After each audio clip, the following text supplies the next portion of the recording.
롯데 형제 간 경영권 다툼이 쉽게 끝나지 않을 분위기입니다. 장남 신동주 전 일본 롯데 부회장과 차남인 신동빈 회장이 서로 엇갈린 주장을 내놓으며 갈등의 골은 더 깊어지고 있습니다.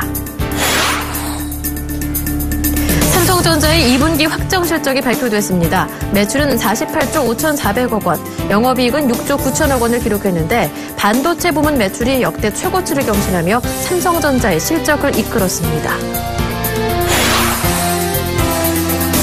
미국 연방준비제도가 기준금리를 현행 0%에서 0.25% 수준으로 동결했습니다. FOMC 성명에서 금리 인상 시기를 점칠 만한 신호는 없었지만 전문가들은 9월 금리 인상 가능성이 여전히 열려있는 가운데 12월로 미뤄질 수도 있다고 전망했습니다. 중국 증시가 최근 폭락 장세를 연출하는 등 변동성이 커지자 삼성증권이 중국 증시에 투자한 고객을 상대로 비중 축소 권유에 나섰습니다.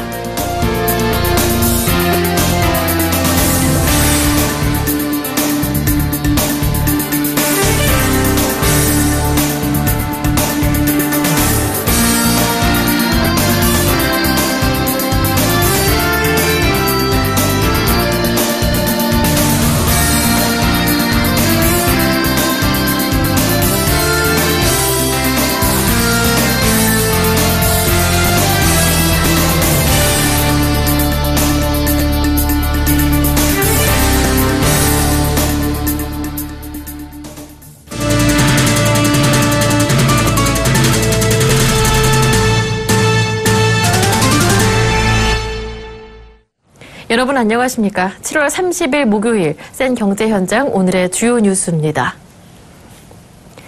창업주인 신격호 회장의 일본행으로 표면화된 롯데 형제 간 경영권 다툼이 쉽게 끝나지 않을 분위기입니다.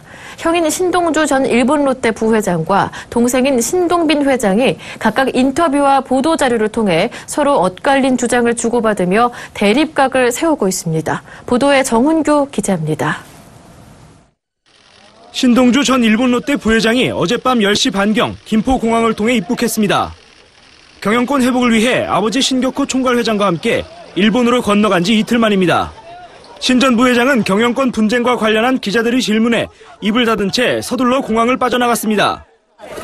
이번 이사회 결과 인정하세요? 잠시만 전달해주세요. 지금 한마디만 부탁드립니다. 잠시만 지나갈게요. 하지만 신 전 부회장은 일본 니혼게이자 신문과의 인터뷰에서 아버지인 신격호 총괄회장이 신동빈 회장을 추방하겠다는 강한 의지를 가지고 있다고 주장했습니다. 아버지의 뜻을 거역한 것은 동생인 신동빈 회장이라는 것입니다. 지난 27일 구두해임은 신동빈 회장이 중국 사업을 비롯해 한국 롯데 실적을 아버지에게 제대로 보고하지 않아 이미 지난 18일 해임할 것을 지시했고 이를 듣지 않아 일본에 와 결정을 전한 것이라고 말했습니다. 올 초 자신이 해임된 것은 신동빈 회장과 츠쿠다 다카유키 롯데홀딩스 사장 측이 왜곡된 정보를 아버지에게 전달했기 때문이라고 덧붙였습니다. 신 전 부회장은 또 롯데홀딩스에서 가진 의결권이 3분의 2가 된다며 주주총회에서 신동빈 회장의 해임을 재차 시도할 뜻을 밝혔습니다. 이에 롯데그룹은 오늘 오전 보도자료를 통해 신격호 총괄회장의 롯데홀딩스 이사진 구두해임에 이사회가 무효 결정을 내린 것은 신동빈 회장의 우호 지분이 우세하지 않고는 불가능한 일이라고 밝혔습니다. 신동빈 회장이 확보한 우호 지분이 신동주 전 부회장에 앞선다고 우회적으로 주장한 것입니다. 또 지난 27일 구두해임 지시는 고령으로 판단이 어려운 총괄회장을 신동주 전 부회장이 모시고 가 구두해임 발표를 유도한 것이며 신동주 전 부회장은 일본 롯데의 실적 부진에 따른 경영 성과의 결과로 해임됐다고 반박했습니다. 신동빈 회장이 아버지인 신격호 회장에게 중국 사업 실적을 제대로 보고하지 않았다는 주장에 대해서는 신 총괄회장이 직접 사업 실적을 보고받아왔다고 밝혔습니다. 롯데그룹은 또 롯데홀딩스의 임시 주주총회는 회사 정관에 없는 명예회장직을 신설하기 위한 것이라며 그 외의 안건과 개최 시기는 이사회에서 결정할 일이라고 강조했습니다. 서울경제TV 정훈규입니다. 오늘 삼성전자의 2분기 확정 실적이 발표됐습니다. 매출은 48조 5,400억 원, 영업이익은 6조 9천억 원을 기록했는데요. 전체 영업이익의 절반이 반도체에서 나왔을 만큼 반도체 부문이 삼성전자 실적을 이끌었습니다. 정창신 기자가 전합니다. 삼성전자 반도체 사업 부문이 역대 최대 매출과 약 5년 만에 영업이익 최고치를 올리며 전체 실적을 이끌었습니다. 삼성전자는 오늘 연결 기준으로 매출 48조 5,400억 원, 영업이익 6조 9천억 원의 2분기 확정 실적을 발표했습니다. 매출은 전분기보다 약 3% 늘었습니다. 영업이익은 전분기보다 약 15% 증가했지만 작년 동기보다는 4% 정도 감소했습니다. 특히 반도체 부분은 3조 4천억 원의 영업이익을 올려 2010년 3분기 이후 최대치를 기록했습니다. 역대 두 번째로 많은 분기 영업이익입니다. 이번 분기에는 반도체 부문에서 고부가 메모리 제품 판매가 확대가 되고 또 C 부문에서 주력 제품의 판매가 증가되어 매출과 영업이익 모두 전분기 대비 개선되었습니다. 반도체 부문 매출은 11조 2,900억 원으로 역대 최고치를 경신했습니다. 기존 최대였던 2010년 3분기와 지난해 4분기에 10조 6,600억 원을 넘어 11조 원대를 돌파했습니다. 삼성전자는 모바일과 서버 중심으로 메모리 수요가 증가하고 신제품 스마트폰 14나노 AP 공급 증가와 고부가 LSI 제품 수요에 힘입은 것으로 분석했습니다. 스마트폰 사업을 맡는 IT 모바일 부문 영업이익은 2조 7,600억 원으로 3조 원 돌파에 실패했습니다. 전분기보다 소폭 늘어나 정체 상태에 머물렀습니다.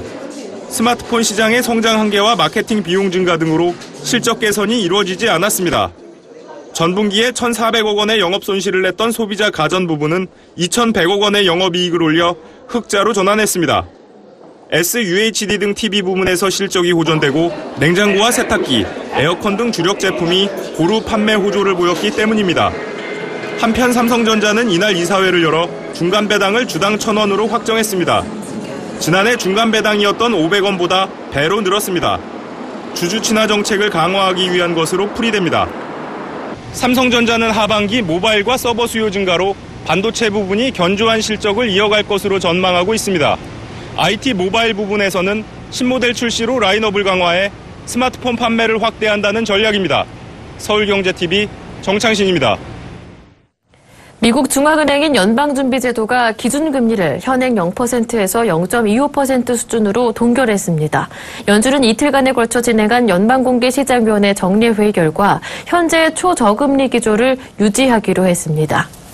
이로써 미국의 기준금리는 2008년 12월 이후 현 수준을 유지했습니다. 미 연준은 FOMC 성명에서 노동시장이 더 개선되고 물가가 목표치인 2%까지 회복된다는 합리적 확신을 가진 뒤에 기준금리를 올리는 것이 적절하다는 기존 입장을 그대로 유지했습니다. 연준 위원들은 이번 회의에서 미국의 일자리 증가세가 견조한 흐름을 보이고 주택시장도 개선되고 있다고 판단했습니다. 이번 FOMC에서는 제닛 옐런 연준 의장을 비롯한 10명의 의원 전원이 금리 동결에 찬성한 가운데 시장의 관심은 오는 9월 16일 열리는 FOMC 정례회의에 쏠리고 있습니다. 월가 전문가들은 9월에 금리를 올릴 가능성이 있지만 12월로 미뤄질 수도 있다고 전망했습니다. 대외 불안에 내수주 대비 수출주의 부진이 이어지면서 10대 그룹의 주가 수익률도 극명하게 엇갈리고 있습니다.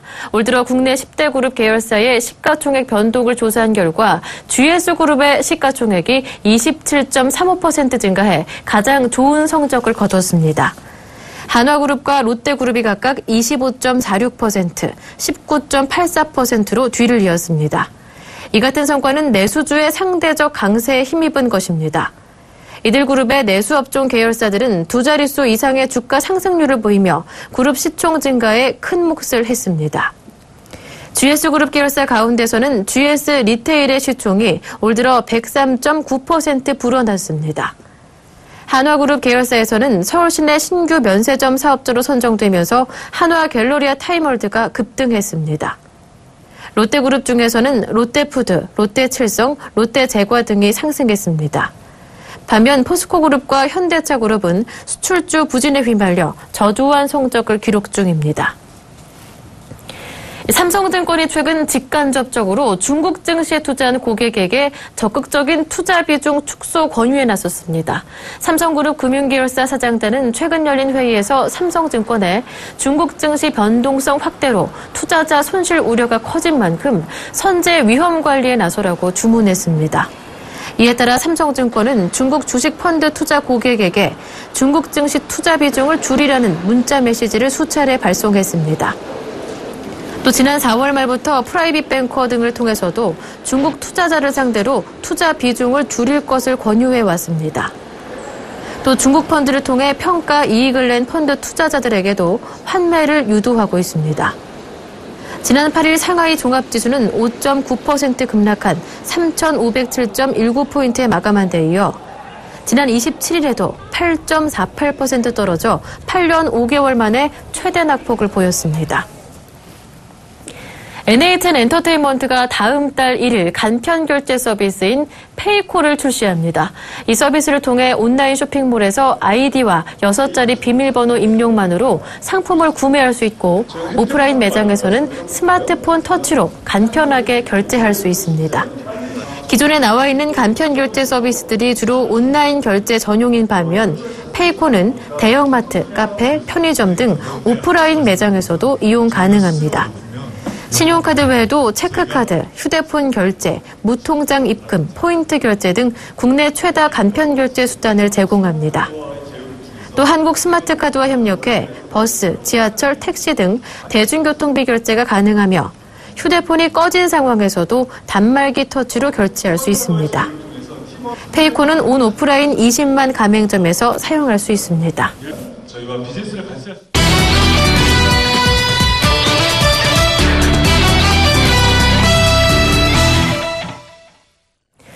마트에 물건을 사러 갔는데 지갑을 깜빡하고 두고 나온 것을 알게 됐을 때 스마트폰을 계산대에 갖다 대기만 하면 결제가 되고 인터넷으로 쇼핑할 때마다 매번 복잡한 인증 절차를 거쳐야 했는데 이제는 비밀번호 몇 자리만 입력하면 바로 결제가 되는 세상이 왔습니다. 이른바 간편 결제라고 불리는 서비스들이 앞다퉈 출시되면서 삼성페이와 네이버페이, 카카오페이 등 선발주자에 이어 오늘 NH&N 엔터테인먼트의 페이코가 새롭게 등장했는데요. 오늘 페이코 출시 기자 간담회에 다녀온 양한나 기자와 함께 자세한 이야기 나눠보겠습니다. 안녕하세요. 네, 안녕하세요.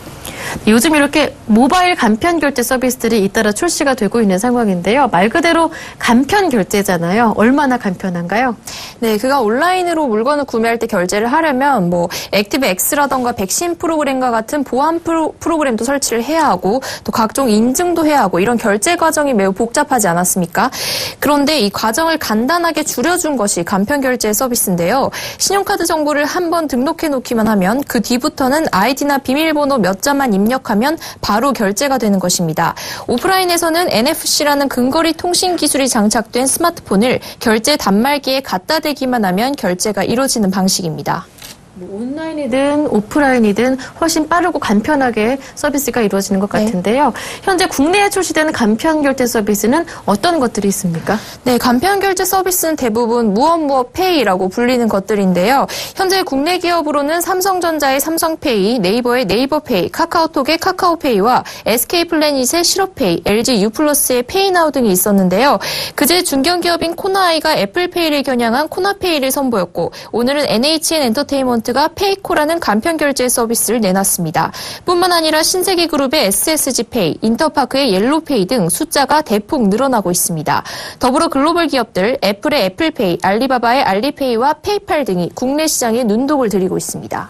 너무 많아서 외우기도 어려울 정도인데요. 일단 무슨 페이라고 하면은 간편결제 서비스다라고 알면 되겠네요. 네. 그렇다면 이렇게 간편결제 서비스 시장이 빠르게 이렇게 확대되는 이유는 어디에서 찾아볼 수가 있을까요? 네, 이른바 핀테크라는 금융과 정보 기술의 융합으로 그간 신용카드사들의 전유물이었던 결제 시장에 변화가 오고 있죠. 이렇게 IT 기업을 비롯해서 대규모 유통업체까지 간편 결제 서비스에 열을 올리는 이유는 무엇보다 모바일 이용자 수가 매년 급증하고 있는 스마트폰 세상이 오면서 이제 모바일로 상품을 구매하는 일이 일상이 될 것이라는 예상을 하는 것이죠. 지난 5월 DMC 미디어의 발표에 따르면 국내 모바일 기기 이용자의 72%가 간편 결제를 이용한 경험이 있는 것으로 조사됐습니다. 국내 모바일 결제 시장도 지난 2014년 1분기 2조 8,223억 원에서 올 1분기 5조 936억 원으로 급성장했습니다. 글로벌 간편 결제 시장 규모도 2017년이면 721조 원에 이를 것으로 분석됩니다. 분석됐습니다. 네, 이렇게 간편 결제 서비스가 본물처럼 쏟아져 나오는 이유가 또 있었군요. 그렇다면 간단하게 국내에 출시되는 간편 결제 서비스를 좀 비교해 볼 수 있을까요? 네, 간편 결제란 먼저 모바일과 온라인을 떠올리게 되는데요. 삼성전자의 삼성페이는 오프라인 전용으로 나온 것입니다. 삼성카드 고객 중에서 갤럭시 S6를 쓰는 고객 1000명을 대상으로 시범 서비스를 제공하고 있는데요. 삼성페이 어플리케이션에 삼성카드를 등록해서 사용하는 것이죠. 백화점, 카페, 편의점, 약국, 가릴 것 없이 다양한 오프라인 매장에서 쓸 수 있다는 것이 가장 큰 특징이고요. 네이버페이와 카카오페이는 온라인 모바일 전용으로 나왔습니다. 네이버페이는 PC나 스마트폰에 신용카드 정보를 입력해놓고 아이디와 비밀번호로 결제를 할 수 있는데요. 네이버와 제휴한 5만 3천여 개의 온라인 모바일 쇼핑몰에서 결제가 가능합니다. 카카오페이는 카카오톡 선물하기나 배달의 민족과 같은 배달 어플리케이션에서 쓸 수 있고요. 하반기 중으로 오프라인 결제와 전기료 등 공과금 납부 서비스까지 확대할 예정이라고 합니다. 이 둘은 앱을 굳이 따로 설치하지 않아도 되는 반면 앱을 설치해야 하는 LG U+의 페이나우는 티몬, 위메프 등 소셜 커머스부터 온라인 쇼핑몰까지 약 11만 개의 가맹점에서 사용이 가능합니다. 그제 출시된 코나페이는 비자, 마스터카드 등이 만든 국제 결제 표준인 EMV에 맞춰 개발돼 국내뿐 아니라 해외에서도 사용이 가능하다고 하고요. 또 안드로이드, iOS 두 운영체제에서 모두 사용할 수 있고 SE라는 보안 장치도 갖춰 해킹으로부터도 안전하다고 합니다. 또 오늘 출시된 NHN 엔터테인먼트의 페이코는 온라인, 오프라인 겸용으로 나온 것인데요. 온라인에서는 아이디와 6자리의 비밀번호 입력만으로 결제가 가능하고 오프라인에서는 앱을 실행하지 않고 스마트폰 터치만으로 결제할 수 있다고 합니다. 총 20만 가맹점에서 사용할 수 있고요. 한국 스마트카드와 협력해서 버스, 지하철 등 대중교통비 결제까지 가능합니다. 네, 오늘은 요즘 본물처럼 쏟아지고 있는 간편 결제 서비스에 대해서 자세히 알아봤습니다. 지금까지 보도국의 양한나 기자와 함께했습니다. 고맙습니다. 네, 감사합니다.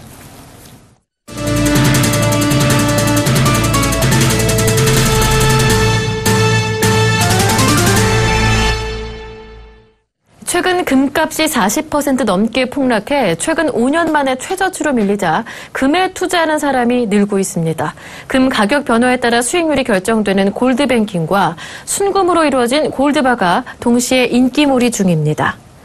오늘 우리은행에 따르면 지난 1월 145억 원에 불과했던 골드뱅킹 잔액이 이달 24일에는 210억 원으로 44.8% 증가했습니다. 우리은행은 특히 금값이 급락한 이달에만 20억 원 넘게 순증할 것으로 내다보고 있습니다. 골드뱅킹 규모가 국내 최대인 신한은행 역시 지난 1월 4,411억 원이던 골드뱅킹 잔액이 지난달 말 4,455억 원으로 44억 원 늘었습니다. 골드바 판매량도 늘고 있습니다. 지난 5월 30억 원 수준이던 국민은행의 골드바 판매량은 지난달 58억 원으로 93.9% 대폭 늘었습니다. 은행권 관계자는 금값 하락으로 투자자들 사이에서 금테크가 활발하지만 미국이 금리 인상을 앞두고 있어 금값이 추가로 하락할 수 있다며 투자에 신중할 필요가 있다고 당부했습니다. 올 들어 코스닥 시장의 상장 폐지 기업 수가 5년 만에 다시 증가세로 돌아섰습니다. 한국거래소에 따르면 올해 코스닥 시장에서 상장 폐지된 기업 수는 어제까지 16개사인 것으로 집계됐습니다. 이는 작년 연간의 15개사를 이미 뛰어넘는 수준입니다. 지난해 사업연도 12월 결산법인 감사에서 상장 폐지 사유가 발견됐지만 이의 신청이나 실질 심사 전환 등 절차가 진행 중인 기업이 우전엔 한단 등 5개사에 달해 8월 반기 사업보고서 제출이 마무리되면 상장 폐지는 더 늘어날 전망입니다. 코스닥 상장 폐지 기업 수는 지난 2010년 74곳을 기록한 이후 지난해 15곳까지 4년간 꾸준히 감소세를 보였지만 올해 다시 증가세로 반전한 것입니다. 경기 불황으로 고연비 자동차에 대한 인기가 높아지면서 올해 국내 하이브리드카 판매량이 역대 최다를 기록할 전망입니다. 올해 상반기 국산 하이브리드카는 지난해보다 1,000대가량 늘어난 16,000여 대가 팔렸습니다. 2008년 하이브리드카가 국내에 도입된 이래 가장 많이 팔린 해는 2012년으로 3만 1,000여 대였습니다. 올해의 경우 상반기만큼만 하반기에 팔려도 2012년 최다 판매 기록을 뛰어넘게 됩니다. 업계 전문가들은 하반기 하이브리드 신차들이 잇따라 출시된다는 점을 들어 올해 3만 4천 대 정도가 팔릴 것으로 예상하고 있습니다. 올해 하반기에는 현대자동차가 첫 하이브리드 전용 모델을 선보일 예정이고 기아차도 신형 K5를 기반으로 한 하이브리드 모델을 올해 4분기 중 내놓을 계획입니다. 특히 현대차가 처음으로 선보일 하이브리드 전용 모델은 전 세계 베스트셀링카인 도요타의 프리우스를 잡고자 나오는 것이어서 개발 단계부터 큰 관심을 모으고 있습니다. 이마트가 채소 저장 기간을 한 달까지 획기적으로 늘리는 기술을 개발했습니다. 이마트 프레시센터가 처음 선보인 첨단 저장 기법 CA 기법은 산소와 질소 농도를 조절해 과일과 채소의 저장 기간을 늘려주는 기술입니다. 기존 상추의 일반 저장 기간이 일주일에 불과하지만 이 기술을 적용하면 약 한 달 동안 상추를 신선하게 보관할 수 있습니다. 이를 통해 이마트는 장마철에 오르는 채소 가격을 낮춰 상추 수요가 몰리는 바캉스철인 7, 8월에 대비한다는 계획입니다. 실제 이마트 후레쉬센터 저장 상추는 200g에 도매가인 1,473원보다도 저렴한 1,280원에 출고됐습니다. 이는 기존 소매가 1,879원보다도 32% 저렴한 가격입니다. 이마트는 상추 이외에도 CA 저장 기술을 시금치, 브로콜리, 참외 등 다양한 채소와 과일류로 확대해 가격 안정성을 키울 예정입니다. 오늘 코스닥 지수는 17.61포인트 급락한 712.86포인트로 마감했고 코스피도 대형주의 2분기 실적 부진 여파로 동반 약세 흐름을 보였습니다. 그간 가파르게 올랐던 바이오 제약주가 가격 부담과 실적 우려로 강한 조정을 받으며 시장 전반의 투자 심리가 냉각되고 있습니다. 대림산업이 다음 달 인천에서 첫 기업형 임대주택 이편한세상 도하를 선보입니다.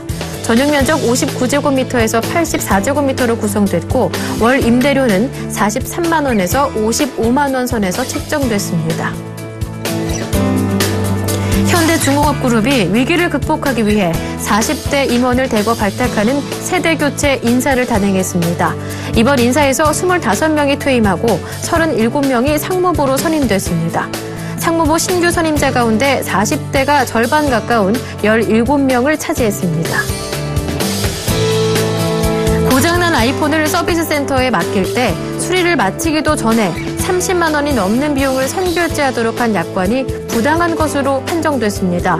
공정거래위원회는 오늘 고객에게 불리한 불공정 약관을 운영한 애플의 공인서비스 센터 6곳에 약관 수정 권고를 내렸습니다.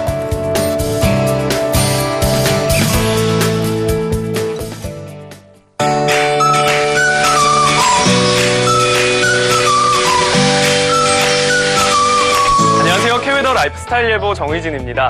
오늘 더위의 기세가 대단합니다. 경북 지역을 중심으로 내려졌던 폭염특보는 전국 대부분 지역으로 확대된 상태인데요. 밤사이에도 열대야가 나타나는 곳이 많겠습니다. 내일도 여전히 무더운 가운데 경기 북부와 강원 영서 북부에는 5에서 20mm의 소나기가 지나가겠습니다. 현재 전국이 대체로 맑은 날씨를 보이고 있습니다. 더운 날씨에 건강 조심하셔야겠습니다. 폭염특보는 전국 대부분 지역으로 확대가 되었는데요. 남부지방을 중심으로는 폭염 경보까지 내려진 곳이 많습니다. 수분을 충분히 섭취하고 통풍이 잘 되는 옷 입으시기 바랍니다. 무더운 날씨는 당분간 계속되겠습니다. 오늘보다는 기온이 조금 낮아지겠지만 내일도 서울의 낮 기온 32도를 기록할 것으로 보이고요. 이번 주 내내 30도를 웃도는 날씨가 이어지겠습니다. 내일도 계속해서 북태평양 고기압의 가장자리에 되겠습니다. 자세한 지역별 날씨는 나절 예보로 알아보겠습니다. 중부지방 낮에 소나기가 지나는 곳이 있겠습니다. 낮에는 서울과 수원 32도, 대전 33도까지 오르겠습니다. 동해안 지역 대체로 맑은 가운데 덥겠습니다. 낮 최고 기온 강릉 34도, 울진 32도 예상됩니다. 남부지방은 더운 날씨에 특히 더 조심하셔야겠습니다. 한낮에 대구가 36도까지 오르겠고요. 광주 34도, 부산 31도가 되겠습니다. 모든 해상에 구름만 조금 지나는 가운데 바다의 물결은 모든 해상에서 0.5에서 1m로 잔잔하게 일겠습니다. 올해 중부 내륙 지역을 중심으로는 소나기가 내리겠고요. 당분간 별다른 비 소식 없이 더운 날씨가 이어질 전망입니다. 날씨였습니다.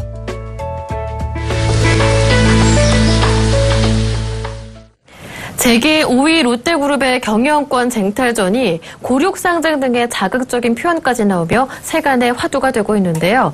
10여 년 전 현대그룹 왕자의 난이 떠오르는 건 저뿐만은 아니겠죠. 한국 재벌가의 슬픈 가족사가 또 재현될까 안타까울 따름입니다. 센 경제 현장 여기서 마치겠습니다. 시청해주신 여러분 고맙습니다.